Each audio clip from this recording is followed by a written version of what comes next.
A couple of my colleagues have been reaching out to me, and some folks have been leaving some messages asking me to do reaction videos, to react to things they've seen on TV or in movies that have content that contains human trafficking. So one of the shows I was told to do a reaction for was the show called The Pitt. Today we're actually going to look at one of the episodes that deals with human trafficking. And from what I've been told, The Pitt is a very, very good show, very accurate in how they portray emergency medicine and the stuff that goes on within a hospital. But today we're going to see if they got the human trafficking part right. And you guys are... I'm an accountant and she's my assistant. Oh, cool. Piper, are you okay with your boss being here while we talk? Yeah. Very accurate. She doesn't mind. We have no secrets.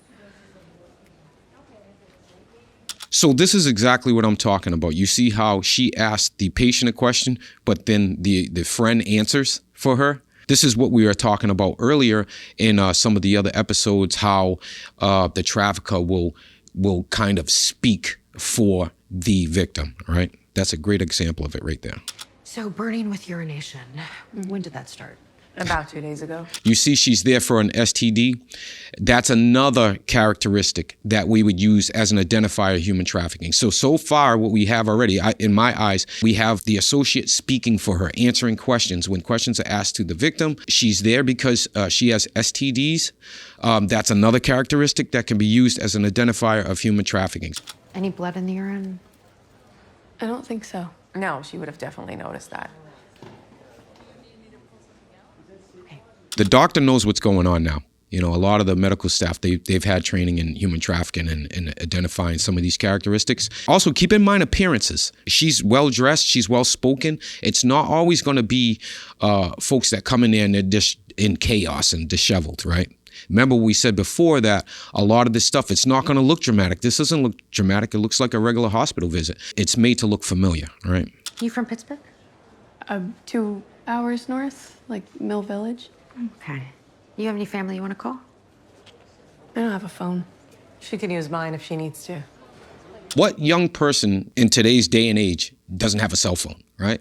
She probably has a cell phone, but these traffickers know what we do as law enforcement, right? They know if in any way they're found, there's trafficking to be found here and the police get involved, one of the first things we're going to do is take her cell phone. A lot of times the victims, right, they're going to be almost coached. They're going to anticipate some of the questions that are going to be asked of them when they come into the hospital.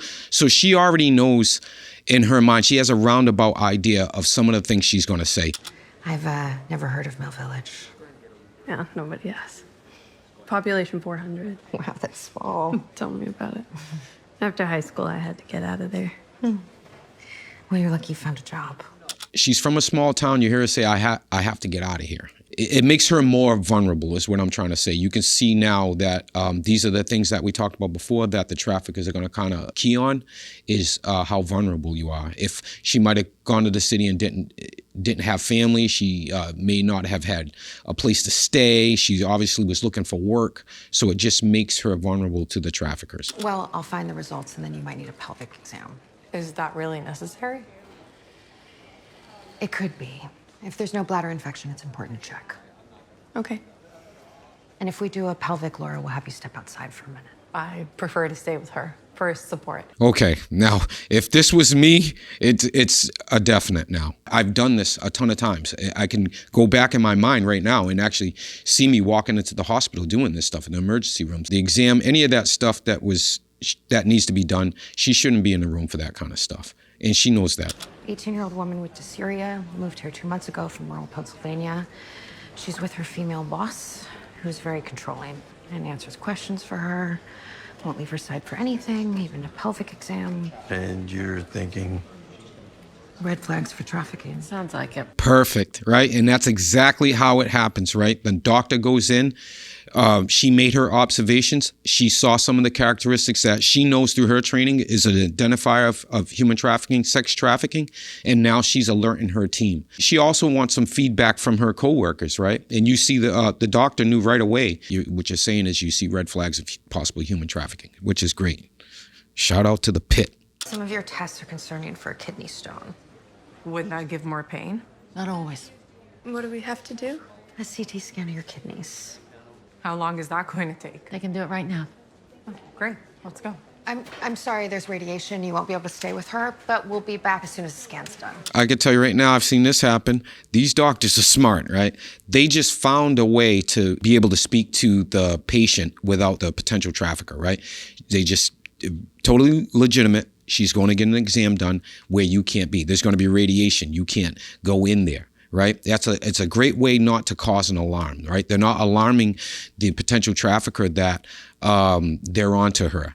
Just in case, they go a little bit further and they feel like this is really what it is, it's sex trafficking, you don't want the trafficker to take off. This is where you do the CT? No. We wanted to give you some privacy for your pelvic exam. Laura's gonna be so pissed. Why would she be mad? Piper, you have any concerns you want to talk about? Anything you need to tell us about your job or your boss? No, it's all really great. Did you see how nervous she got when they told her she was in there, they were going to do this exam, and she asked if the other person knew? She got really nervous. That just shows you that the control that the traffickers have over them. I talk a lot about how the controls aren't physical. You're not going to see the chains and they're not going to be tied. It's emotional and it's psychological. This is a psychological trauma bonding, right? This is psychological control that the trafficker has over this young lady. And you see it affects just the way she speaks to people in these type of scenarios. There's no infection in your uterus or ovaries. Okay, that's good. But your urine test was positive for chlamydia. Chlamydia is one of the most common STDs that the sex workers will get. When they get tested out, for whatever reason, a lot of them test positive for chlamydia. Any idea how that happened? Yeah, my cheating piece of shit ex-boyfriend back home. I've heard that same story before, the same exact story from an ex-boyfriend or somebody who cheated on them. Again, it's just following the script. Piper, we have a question that we ask everyone. Sometimes people are pressured to have sex when they don't want to. Does that ever happen to you? No, never. Oh my God. That's the point you get to. They've seen enough of the characteristics of human trafficking, sex trafficking, to say, I believe this person is a victim of sex trafficking. That's why they came right out right there. You have to ask the question. She did it in a great way. She wasn't too pushy or wasn't being judgmental. And she asked her the question, and you see the young lady wants to tell her, right? But she hesitates and she stops. She says no. A lot of times when I'm interviewing like this and I see that, I know that for me to get a full disclosure from this potential victim, it's going to take more than one interview. It's going to take me maybe not getting the statement in this interview, maybe revisiting the potential victim once they're in a safe place and re-interviewing them. When you signed in, you put down Laura as your emergency contact. Yeah. You have the same address as Laura. Yeah, she's letting me use her guest room until I can save up for a place of my own. What do we see here? Isolation, right? She said she lived in that small town. She left her town. She's not in communication with her family. She said they don't have a phone or she doesn't have a phone. And now she lives with her trafficker, right? She's being isolated. That's what the traffickers will do. They'll isolate you, right? They'll keep you away from your family. They're going to keep you away from anybody that can intervene. I'm a part of the street team here. It's a group of doctors and nurses who go out in the community and help people who can't or won't ask for help. If you're in trouble, we can help you. I'm not. Okay? And if we're done here, I think I'd like to go. Will you at least take a look at this? There's a list of resources on the back. I don't need that. How about taking the pen? If you ever feel unsafe or in danger, call this number. It's a national hotline. There's somebody on the other end 24/7, a trained professional who can help with anything. I have all the help I need. This is really good. The doctor starts, really trying to offer her help. You got to know this is the point where these folks have been told to resist that, right? And what the doctor does is great, and I've done it a ton of times, is she's going to offer resources. Sometimes they're not ready. When you get them in the hospital this first time, they're not ready to be recovered, right? And like we talked about in some of the earlier trainings, sometimes they don't believe they're a victim. So she might not even see herself as a victim. One of the really good things that this doctor did, she's smart, she gave her that pen. Pens like that, they have they're very discreet. So she can have that pen in her bag or in her possession, and her trafficker's not gonna know that there's the number for the national hotlines on the inside of the pen. Good luck to you both.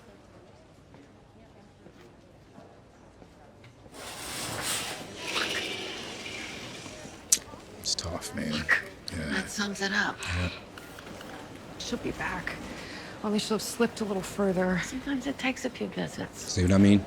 That's How what. can I keep her here? You got anything? Maybe Kiara has a social services card to play. She was by Trauma 1 last I saw her. Brilliant. I've walked away from those situations sometimes, and it eats you up because you want to help so bad, but you can't, right? Sometimes the victims, again, they don't identify themselves as victims, and they're not ready to disclose. And one thing you don't want to do is keep traumatizing somebody by continually asking them questions. Give the victim a chance to tell you their story when they're ready to tell you their story. Hi, it's Dr. McKay again. Can I come in? She's gone. Damn. Sorry. Wow. Yeah. They're gone. That's what happens. That'll happen a ton of times. There's sometimes I get called to go to the hospital, and by the time I get there, the victim's already gone. I'm like, where is she? Oh, she walked out. You know, she's gone. I think Piper took a pen. Wait. Yeah. She took the pen. Piper took the pen.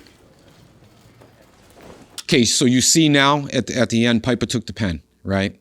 If that was me and I was in that situation, I would definitely be looking to re-engage with this person because she took the pen. She didn't have to take the pen. If she didn't want any help at all, she would have left the pen there. The fact that she took the pen and she knows what the pen is for tells you that she knows she might need that as a resource going forward.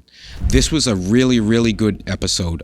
Again, shout out to the Pitt because I talk a lot about Hollywood in the movies, how they get it wrong, but this is an example of how they got it right. The only thing that I can see that I would expect to happen is the police being called maybe near the end. Let somebody from law enforcement, if you make those observations, she made all those great observations, right? All those characteristics that we use as identifies human trafficking.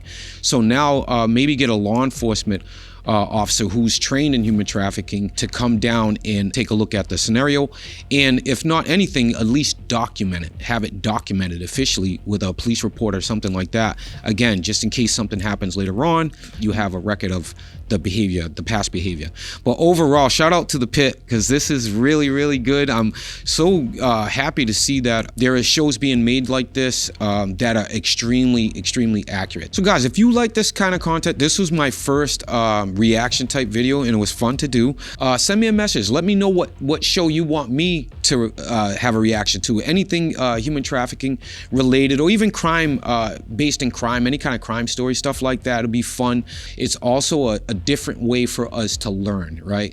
And to reinforce some of the stuff that you'll learn across the channel. If you want to know like in detail some of the tactics that the traffickers use, especially like in this episode, that you can see the trafficker was using a bunch of tactics. Just click on the video on the screen or you could click the link in the description below and I'll see you there. And guys, remember to stay safe, stay aware, and always stay 10-8.